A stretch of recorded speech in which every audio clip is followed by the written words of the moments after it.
If we take a very simple circuit where we have an emitter in the circuit and we have a resistor, and we are talking about ohmic resistor. With this is, I used ohmic resistor. This is ohmic resistor.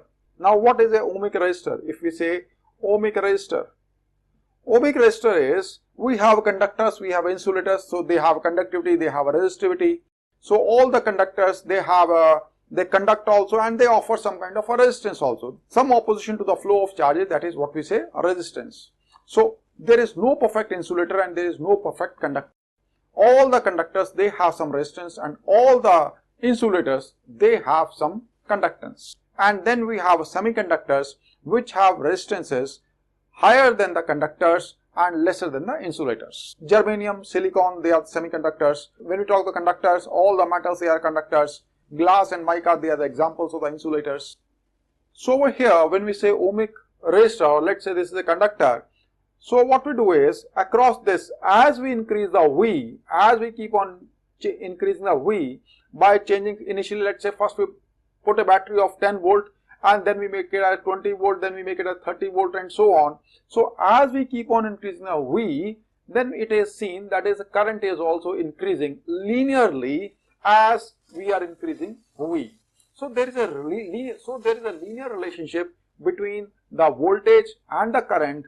And if we draw the graph, V is over here, I is over here, it is seen this is a linear relationship between V and I.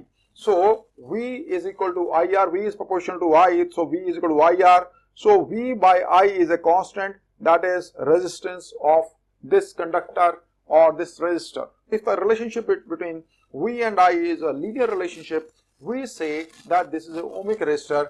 This is over here is potential difference. You can say potential difference, which is measured in volts. This is in current. This I stands for current. Current is ampere. A. This is resistance. This is ohm. Sign is omega. We have 1 omega. We show it 1 omega. We write it like this. This is also sign of omega. Omega only. So unit is of resistance is ohm. Of current is ampere. Of V, that is volt. So V is equal to IR, that is Ohm's law. So when we say resistance, so resistance, it is denoted like this. Unit is ohm, and there is a conductance. If this is denoted by R, conductance is denoted by G, and this is equal to 1 by R.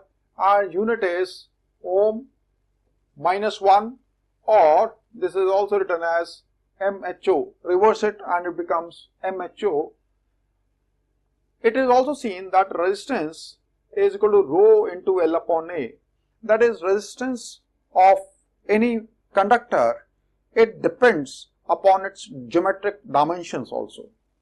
That is, R is proportional to L. As the length increases, the resistance increases, and R is inversely proportional to area of cross section. If area of cross section of this is more, then it is easy for the flow of charges to go through this. As a result, the resistance, that is opposition offered to the flow of charges, is less. As the length increases, the resistance also increases. So R is equal to rho into L upon A, where this rho is called resistivity or electrical resistivity, and this is also called specific resistance. We have resistance, we have conductance, R 1 by R. Similarly, we have resistivity, we have conductivity also, denoted by sigma, and this is 1 by rho. If you look at the units of resistivity, so rho, so R is equal to rho into L upon A. A goes over here, L comes over here.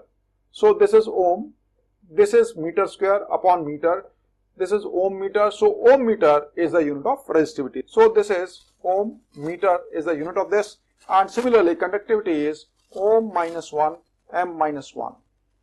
Metals, they have a better conductivity as compared to insulators.